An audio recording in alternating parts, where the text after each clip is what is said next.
अस्सलाम वालेकुम। स्वागत है आपका जीनत दीन की दुनिया में।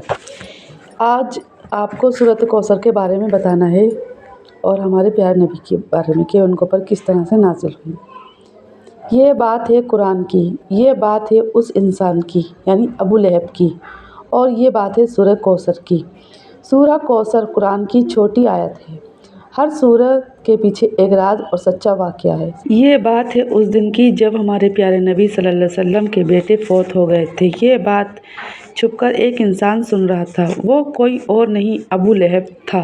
जब उसने ये बात सुनी कि हमारे प्यारे नबी सल्लल्लाहु अलैहि वसल्लम के बेटे फौत हो गए तो वो हंसने लगा और हंसकर सबको बताने लगा कि हमारे प्यारे नबी के बेटे फौत हो गए हैं और अब उनकी नस्ल चलाने वाला कोई नहीं रहा।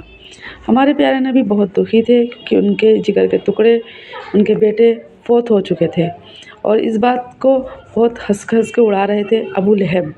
वो कहते उनका तो अब कोई बेटा भी नहीं है उनका नाम लेने वाला, अब उनका नाम कैसे चलेगा, अब उनका नाम कभी नहीं चलेगा, अब हमारा ही नाम चलेगा।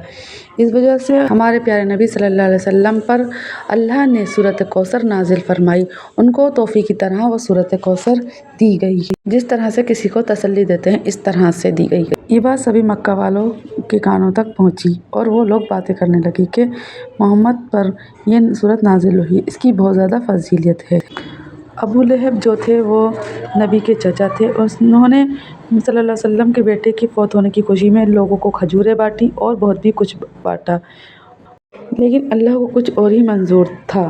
बीबी फातिमा जैसी बेटी अता करी जिनके बेटों से हमारे प्यारे नबी सल्लल्लाहु अलैहि वसल्लम का नाम हुआ।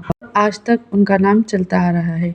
ज़रूरी नहीं बेटों से ही ख़ानदान का नाम चले, बेटियों से भी ख़ानदान का नाम चलता है।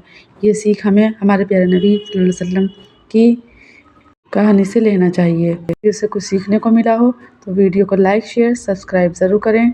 अस्सलाम वालेकुम।